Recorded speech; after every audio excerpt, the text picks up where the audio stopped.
Hola, hoy nos sumergimos en las páginas de una publicación con bastante historia, el Boletín Oficial de Perú. Estamos viendo la edición del 15 de septiembre de 2025. Sí, una publicación fundada por Simón Bolívar, imagínate, en 1825, y con un lema para este año que es Año de la Recuperación y Consolidación de la Economía Peruana. Suena importante. Totalmente. Y bueno, nuestro objetivo hoy es desentrañar un poco qué nos cuenta este documento oficial en un día cualquiera, ¿no? Exacto.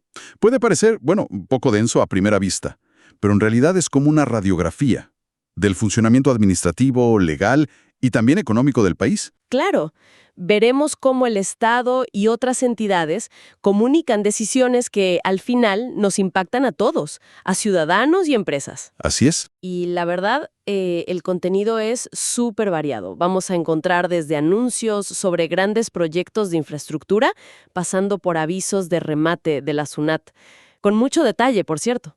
Sí, y también cambios en la vida de las empresas. Fusiones, liquidaciones. Y hasta trámites muy, muy personales que gestiona RENIEC, como correcciones en partidas de nacimiento.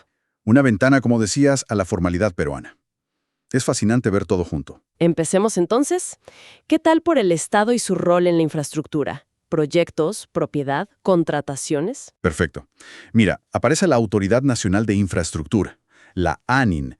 Esta es la entidad que se creó para, digamos, impulsar los grandes proyectos, ¿no? Ajá. Y aquí comunican sobre trabajos de protección, contra inundaciones, en unos caseríos en Piura, Chandró y Piedra Azul, cerca de los ríos Puzmalca, Pata, Quebrada del Medio. Especifican hasta el CUI del proyecto. Y lo interesante es el nivel de detalle que mencionas. Identifican a los ocupantes de las áreas afectadas, con nombre, DNI, la ubicación exacta, margen izquierda del río tal, margen derecha y el área precisa que se afecta. Es que eso es clave. Para cumplir con el Decreto Legislativo 1192, que regula cómo el Estado adquiere terrenos, esa formalidad es necesaria para poder avanzar con las expropiaciones o afectaciones, y sobre todo para la compensación. Claro, para que se ajusta. Exactamente. También el MTC, el Ministerio de Transportes, publica un edicto. Notifica a una empresa, Compañía Irrigadora San Felipe S.A. ¿Sobre qué? sobre la afectación de 2 de sus predios. Suman casi 10.000 metros cuadrados, ojo. ¡Wow! ¿Y para qué proyecto? Para la red vial número 5, Ancón, Huacho, Pativilca. Específicamente para un paso a desnivel en el kilómetro 170. Invocan, claro, la necesidad pública del proyecto, según la Ley 30.025. Y anuncian que harán inspecciones técnicas pronto. Para la tasación, supongo. Eso es. Y hay más avisos del MTC, ¿eh? Reconocimiento de mejoras o gastos de traslado para otro proyecto vial, el Óvalo Chancay, Huaral. Todo esto se conecta, imagino, con la Superintendencia Nacional de Bienes Estatales, la SBN. Correcto. Vemos varias resoluciones de la SBN. Disponen la primera inscripción de dominio. ¿Qué significa esto? Que inscriben por primera vez a nombre del Estado ciertos terrenos. ¿Para qué? Justamente, para estos proyectos de infraestructura. Terrenos en Lunahuaná para un proyecto de ANIN contra inundaciones del río Cañete, o terrenos en Lambayeque y Yamazonas para el MTC, para el eje multimodal Amazonas Norte, IRSA. O sea, es el paso formal para que el Estado sea dueño de las tierras que necesita para las obras. Tal cual, es asegurar la titularidad. Y no solo el gobierno central está activo. Vemos avisos de gobiernos regionales y locales. Sí, por ejemplo, la Dirección Regional de Educación de Ayacucho anuncia el saneamiento físico legal de inmuebles. ¿Y eso qué viene a hacer? ¿El saneamiento físico legal? Pues básicamente es poner en regla los papeles de propiedad, asegurar que los títulos de locales educativos estén correctos y a nombre del Estado, para uso del Minedu. Entendido. Poner orden en la propiedad estatal. Exacto. Y también el gobierno regional de Tacna lanza una convocatoria ¿Para contratar qué? para seleccionar una entidad privada supervisora para una carretera vecinal, la TA 635. Ah, y aquí aparece algo interesante. Mencionan la ley 29230. Buena observación. Esa es la ley de obras por impuestos. ¿Podrías explicarnos brevemente cómo funciona eso? Porque la veo mencionada también en otros avisos municipales. Claro, mira, es un sistema bastante ingenioso, digamos. Permite que una empresa privada invierta directamente. Financia y ejecuta una obra pública que ha sido priorizada por el gobierno, ya sea nacional, regional o local. Ok, ¿y qué gana la empresa? A cambio, el Estado le devuelve esa inversión, no en efectivo directamente, sino mediante unos certificados, y esos certificados sirven para que la empresa pague su impuesto a la renta en el futuro. Ah, entiendo. Es como adelantar el pago de impuestos invirtiendo en una obra que beneficia a la comunidad. Exactamente. Es una forma de acelerar la infraestructura usando capital privado y la empresa obtiene un beneficio fiscal. Muy claro. Y como decías, no solo Tacna lo usa. La Municipalidad de Huacana, en Apurímac, convoca bajo esta modalidad, tanto a la empresa que hará el mejoramiento de su plaza de armas como a la que supervisará. Sí, dos procesos separados para la misma obra. Uno para el ejecutor financiador y otro para el supervisor. Montos distintos, claro. Y también la Municipalidad Provincial de Chumbivilcas, en Cusco, busca supervisor para un proyecto grande de movilidad urbana. Casi 25 millones de soles la obra total. Y la supervisión sola es más de 1 millón de soles. Plazos largos, 510 días. Son proyectos importantes. Y para contrastar, vemos a la Municipalidad de Majes, en Arequipa. Notifica a una familia por un trámite mucho más, digamos, cotidiano. Un cambio de titularidad de un lote. Exacto. El boletín refleja todo el espectro. Desde lo macro, las grandes obras y mecanismos como obras por impuestos, hasta lo micro, el trámite particular de un ciudadano. Bien, cambiemos de tercio. Pasemos a otro actor clave que aparece mucho, la SUNAT. Uf, sí. La Superintendencia Nacional de Aduanas y de Administración Tributaria. Aquí el tono, bueno, cambia un poco, ¿no? Si entramos en el terreno de las deudas, las multas, la cobranza.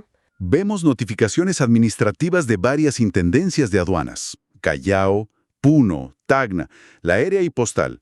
Avisan sobre resoluciones por deudas o infracciones aduaneras.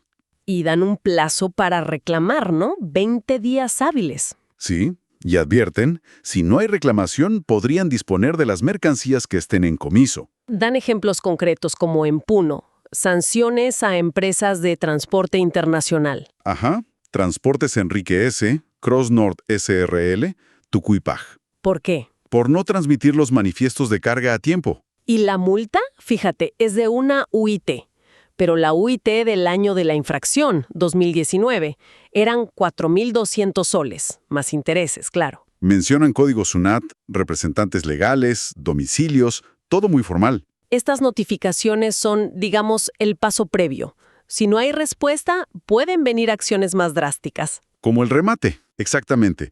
Y justamente, la Intendencia de Tributos Internos de Tacna publica un aviso larguísimo sobre remate de bienes embargados. Esto ya es parte de la cobranza coactiva. Explícanos un poco qué es eso. A ver, la cobranza coactiva es el procedimiento que tiene la SUNAT u otras entidades con esa facultad para cobrar deudas tributarias a la fuerza, digamos. Si el contribuyente no paga voluntariamente después de las notificaciones, la SUNAT puede embargar sus bienes. ¿Qué tipo de bienes? De todo. Cuentas bancarias, muebles, vehículos, inmuebles, lo que encuentren a nombre del deudor. ¿Y luego los rematan? Y luego los rematan públicamente, para obtener dinero y así saldar la deuda tributaria. ¿Y este aviso de Tacna detalla todo el proceso del remate? Sí, describe cómo será. Habla de una primera, segunda y hasta tercera convocatoria o remate. El sistema es subasta a viva voz. Y piden arras, un depósito del 30% si te adjudicas algo. Y una advertencia importante. Los bienes se venden como están y donde están, sin reclamos después. Fundamental. Hay que revisar bien lo que se compra. El aviso detalla también los gravámenes que pesan sobre los bienes, sobre todo a favor de la propia SUNAT. Y la lista de bienes a rematar en Tacna es, bueno, muy variada y reveladora. Totalmente. Va desde cosas muy personales, muebles, un televisor Samsung de 50 pulgadas, sofás, de contribuyentes individuales como Betsy Granda López. Hasta equipamiento completo de negocios. Sí, equipos de sonido, bicicletas, un generador de Cristian Dueñas Coaila. O todo el mobiliario de restaurantes, 64 sillas, 18 mesas, refrigerador, hasta 56 galones de aceite a tu gusto, del restaurante Pollería, Sabor y Brasas. También de Andumpe y RRL, otro negocio, sillas, mesas, sillones. Y maquinaria más industrial. Mesas de acero, una tina industrial, estocas, una máquina selladora de latas de Don Pío Seafood S.A. Incluso acciones y derechos sobre inmuebles. Sí, el 66.66% de acciones y derechos sobre 2 inmuebles en Tacna de Asunta Nina de Yunque, con hipotecas y embargos de SUNAT ya anotados. Y vehículos. Una camioneta Pickup Jack T8 del 2023. De Joel Manuel Contreras Ramos. Ojo con esa camioneta porque aparece listada varias veces. En el primer remate y luego también en el segundo y tercero. Quizás hubo algún error o son lotes distintos, no queda claro. Terrenos también. Un terreno urbano de Freddy Onofre Cunurana. Y un inmueble industrial enorme, de 2.100 metros cuadrados en el Parque Industrial de Tacna, propiedad de Don Pío Seafood S.A. también. Este último con un montón de cargas. Hipotecas de SUNAT, una hipoteca legal, un arrendamiento, más embargos. Uf. Esa historial de gravámenes es importante para quien quiera comprar, claro. Lo que pinta este remate es una fotografía económica interesante, ¿no? Sin duda. Desde pequeños contribuyentes con deudas quizás no tan grandes hasta empresas con activos importantes embargados. Y el hecho de que haya segunda y tercera convocatoria, bueno, sugiere que no siempre es fácil vender estos bienes y recuperar la deuda. A veces no hay postores. Claro, en la segunda convocatoria vemos que los precios base de los bienes muebles bajan, un 15% menos más o menos. Sí, es el descuento habitual. Y también aparecen otros inmuebles en segunda convocatoria. Una casa en Hilo de Victoria del Sur, distribuciones, una oficina en Tacna de empresa distribuidora San Pedro S.A.C., propiedades en Moquegua de empresa de comercio AMG S.A.C., con precios base ya reducidos respecto a la tasación inicial. Y en la tercera convocatoria, para lo que aún queda. Ahí, la condición clave es sin precio base. ¿Qué significa eso? Que se adjudicará el mejor postor, por bajo que sea el precio que ofrezca. Es el último intento de SUNAT por liquidar esos activos y recuperar algo, lo que sea, de la deuda pendiente. Entiendo. Es la última oportunidad. Exacto. Y además de los remaches de Tacna, hay otra tabla, notificaciones de SUNAT Aero de la Intendencia Huancayo. ¿También remates? No, aquí es distinto. Es una lista larga de contribuyentes, personas y empresas, con diversos tipos de notificaciones, resoluciones de ejecución coactiva, órdenes de retención a terceros, bajas de oficio, requerimientos de pago, órdenes de pago. Algunos con montos de deuda específicos, otros en cero, que serán más bien requerimientos de información, supongo. Posiblemente. Muestra la variedad de herramientas que usa SUNAT para, asegurar el cumplimiento tributario. No todo es remate. Queda claro que esta sección del boletín muestra el poder de la administración tributaria y las consecuencias de no cumplir. Ciertamente. Es un recordatorio contundente. Bueno, cambiemos de tema ahora. Salgamos de SUNAT y entremos al mundo corporativo. El boletín también es el escenario donde se anuncian formalmente los cambios en la vida de las empresas, ¿no? Efectivamente. Es el lugar donde se publican estos actos societarios. Encontramos varios avisos de fusión por absorción. ¿Qué significa eso? Que una empresa, la absorbente, integra a otra, la absorbida, que desaparece. Vemos ejemplos. Hidroeléctrica Guanchor absorbe a Rimac Hydro. Internet Media Services Perú absorbe a Red Más Perú. Y Sindicato Energético Sinersa absorbe a la empresa de generación eléctrica Río Baños, Ejerba. ¿Y por qué hay en eso las empresas? Usualmente buscan sinergias o consolidar su posición en el mercado, ganar tamaño, eficiencia. Depende del caso. Ok. También vemos transformaciones. ¿Qué es una transformación en este contexto? Significa que una empresa cambia su tipo legal, su estructura societaria. Por ejemplo, una EIRL, que es una empresa individual de responsabilidad limitada, con un solo dueño. Ajá. Puede transformarse en una SA, Sociedad Anónima, o una SAC, Sociedad Anónima Cerrada. Estas permiten tener varios accionistas. Entiendo. Vemos a Talara Energy pasando de IRL a SA, quizá buscando capital, como dices. Eurostor Perú también cambia a Origins SAC. Exacto. Pero fíjate qué curioso. También vemos el camino inverso. Daivanox pasa de ser SAC a IRL. Y Servicios Generales Renama también, de SAC a IRL. Eso es interesante. Uno pensaría que el crecimiento normalmente va al revés, ¿no? De estructuras más simples a más complejas. ¿Por qué harían eso? Es una buena observación. Podría ser por varias razones. Quizás la empresa ahora tiene un solo dueño efectivo y quieren simplificar la operación. O podría haber razones fiscales. O delimitar la responsabilidad de alguna manera específica. Cada caso es un mundo, pero muestra que las empresas adaptan su estructura. Tiene sentido. Y claro, también está el final del ciclo de vida de una empresa, las liquidaciones. Sí, se publican los balances finales de empresas que están cerrando operaciones definitivamente. Algunas terminan con patrimonio positivo, como Agrícola Ayacucho, es decir, pagaron deudas y quedó algo para los dueños. Otras terminan en cero. Torirrego Perú, Ingeniería Textil Peruana, se pagó todo y no quedó nada. O no había nada. Y hay casos como Tafao AGA-SAC en liquidación, que publica un balance final con patrimonio negativo. Negativo, ¿qué significa? Significa que al cerrar, sus deudas superaron el valor de sus activos. No alcanzó para pagar a todos los acreedores. ¿Complicado? Sí, y también se anuncian los inicios de procesos de disolución y liquidación. Aquí se nombra a los liquidadores. Son las personas responsables de llevar a cabo el cierre ordenado, vender activos, pagar deudas hasta donde alcance, etc. GB Travel Multiservice, negociaciones Jadele. Inversiones Pecuarias Pozo Dulce, Procargo, Servimaster 21, Corporación e Inversiones del Océano. Es un proceso común.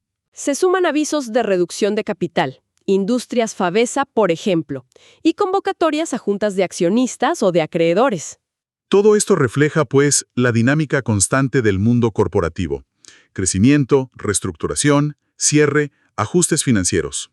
Y el boletín es el testigo formal de todos estos movimientos. Exacto. Es el registro público, importante para accionistas, acreedores, trabajadores y para el mercado en general. Bien, y llegamos a la última gran sección de hoy, que es como un cajón desastre, ¿no? Avisos personales, judiciales y otros trámites diversos. Sí, aquí encontramos una variedad enorme. Vemos al RENIEC, el Registro Nacional de Identificación y Estado Civil, muy activo. ¿Qué tipo de avisos publica RENIEC aquí? Hay varias solicitudes de rectificación de Estado Civil, personas pidiendo cambiar de casado a soltero. ¿Cómo es eso? Argumentan que, en realidad, nunca contrajeron matrimonio civil y buscan corregir su registro. Se publica por si acaso existiera un cónyuge desconocido o alguien que se vea afectado y quiera oponerse. Qué curioso. Nunca lo había pensado. Y luego, muchísimas solicitudes para corregir datos en partidas, de nacimiento, de matrimonio, de defunción. Errores comunes. Sí, un apellido materno mal escrito, un nombre omitido, el nombre correcto del padre o la madre, cosas así. Esto demuestra lo vital que es tener esos datos precisos. Para cualquier trámite que hagas en la vida, necesitas que tu partida esté correcta. Totalmente. ¿Qué más encontramos en esta sección miscelánea? A ver, hay avisos de entidades como el INIA, el Instituto Agrario, Subasta Ganado de Descarte en San Martín, el Ministerio de la Producción, notificando actos administrativos relacionados a pesca y acuicultura. El Ministerio de Energía y Minas, junto con la empresa Calpa Generación, anuncian la disponibilidad de un informe técnico sustentatorio, un ITS. ¿Un ITS? ¿Para qué? Para un proyecto de implementación de una electrolinera en la central térmica Calpa. Ah, ¿y qué es ese informe técnico sustentatorio? Es un tipo de estudio ambiental. Se requiere cuando se hacen modificaciones o ampliaciones en proyectos que ya tienen una certificación ambiental aprobada. La idea es asegurar que esos cambios no van a generar impactos negativos importantes que no se previeron originalmente. Entendido. Es un control ambiental adicional para cambios. Algo así. Y similarmente, vemos al gobierno regional de Lambayeque y una empresa, Inversiones Servicentro Gael, anuncian la disponibilidad de un plan ambiental detallado, un PAD. PAD. Sí, para una estación de servicios. Este PAD suele usarse para adecuar ambientalmente actividades que ya estaban funcionando antes de que salieran ciertas normas ambientales. Ok, trámites de cumplimiento ambiental entonces. Exacto. También la UNASAM, de Huaraz, convoca a concurso público para nombrar docentes, con cronograma y todo. Y hasta Editora Perú, la empresa que publica el propio boletín oficial, pone un comunicado. Sí, sobre sus horarios de recepción de avisos, los plazos, recargos por urgencia, cómo anular un aviso, información para sus clientes. Luego vienen los edictos judiciales. Estos se usan cuando el juzgado necesita notificar a alguien involucrado en un proceso, pero no lo pueden ubicar directamente en su domicilio. Entonces se publica en el boletín. ¿Qué tipo de procesos vemos? De todo un poco. Admisión de demandas, una por indemnización por daños, otra por cambio de nombre de menores. Declaraciones de rebeldía, que es cuando alguien es notificado pero no responde a la demanda. Sentencias, como una que declara improcedente una demanda de extinción de dominio sobre un vehículo. Y notificaciones para audiencias, en procesos civiles o incluso en arbitrajes. Y para terminar, una cantidad enorme de edictos notariales. Estos no son necesariamente conflictos, ¿verdad? Correcto. Son avisos públicos de trámites que se realizan ante un notario público. Son actos de jurisdicción no contenciosa, en su mayoría. ¿Agrupados por tipo? Sí, el boletín lo suele agrupar. Vemos muchísimos de sucesiones intestadas. Esto es cuando alguien fallece sin dejar testamento. Se publica para que los posibles herederos se presenten y el notario o un juez declare quiénes son legalmente. Mucha gente muere sin testamento, parece. Bastante común. Luego, rectificaciones de partidas. Similar a lo que hace RENIEC, pero tramitado ante notario. Corrección de nombres, apellidos, fechas. Ok. Prescripción adquisitiva de dominio. Esto es interesante. Es cuando alguien ha poseído un bien, como un vehículo viejo o un terreno, de forma continua, pacífica y pública por el tiempo que marca la ley. Y quiere que se le reconozca como dueño. Exacto. Pide al notario o al juez que lo declare propietario por prescripción. Vemos solicitudes para vehículos antiguos, hasta un Rambler del 71, y también para inmuebles en varios lugares. Fascinante. ¿Qué más? Reconocimiento de unión de hecho. Parejas que han convivido por más de 2 años y quieren que se reconozca legalmente su unión, con efectos similares al matrimonio en algunos aspectos. Patrimonio familiar. Trámites para proteger legalmente ciertos bienes, como la casa familiar, para que no puedan ser embargados fácilmente por deudas futuras. Hay solicitudes de constitución y también de extinción. Y también curatela o designación de apoyos. Sí, para nombrar a una persona que asista a otra con alguna discapacidad en la toma de decisiones o el manejo de sus asuntos. Es parte de las nuevas normativas de apoyo a personas con discapacidad. Y por último, ineficacia de título-valor. Cuando se pierde un documento importante, como un pagaré o un título de crédito hipotecario negociable, se pide que se declare ineficaz para que nadie más pueda usarlo y se pueda emitir uno nuevo si corresponde. Vaya diversidad de verdad. Esta última sección muestra cómo el boletín oficial toca aspectos súper personales y trámites cruciales en la vida de la gente común y corriente. Definitivamente. Desde asegurar una herencia, formalizar una relación de pareja, corregir un error en tu nombre, hasta proteger tu casa. Entonces, haciendo un balance de esta inmersión en el boletín del 15 de septiembre de 2025, ¿qué nos llevamos? Vemos una instantánea clarísima de la maquinaria administrativa y legal peruana funcionando. Sí, gestionando grandes obras, cobrando impuestos de forma bastante rigurosa, hay que decirlo. Registrando la vida de las empresas, sus inicios, cambios y cierres. Y atendiendo trámites ciudadanos esenciales, desde lo más básico hasta lo más complejo. Son avisos formales, a veces áridos de leer, pero son la manifestación pública de procesos que son fundamentales. Representan el ejercicio de derechos, sí, pero también el cumplimiento de obligaciones, y son los mecanismos formales de interacción entre el Estado, las empresas y nosotros, los individuos. Regulan relaciones, propiedades. Es la estructura formal de la sociedad de alguna manera. Exacto. Y nos deja una pregunta flotando, ¿no? Pensando en la época actual, en esta era digital, donde la información vuela por redes sociales, por WhatsApp. ¿Sigue siendo realmente efectivo este método tradicional de publicación oficial? ¿Un diario impreso o su versión en PDF? Es la gran pregunta, ¿verdad? Sobre la modernización de la notificación estatal. ¿Llega esta información a todos los que realmente necesitan saberla? ¿Qué pasa si alguien, por ejemplo, no lee el boletín oficial y no se entera a tiempo de que su terreno va a ser afectado por una obra pública? O peor, que su propiedad esté en remate por una deuda que quizás desconocía o no pudo pagar. Claro. ¿Son suficientes los mecanismos complementarios de notificación que puedan existir? ¿O a veces es este el único aviso formal? Es un desafío enorme para la seguridad jurídica de las personas y para el acceso real a la información en pleno siglo XXI. ¿Cómo asegurar que todos se enteren de lo que les afecta directamente? Una reflexión final muy, muy pertinente. Bueno, con esto cerramos nuestro análisis de hoy. Ha sido muy interesante revisar este ejemplar. Gracias por acompañarnos.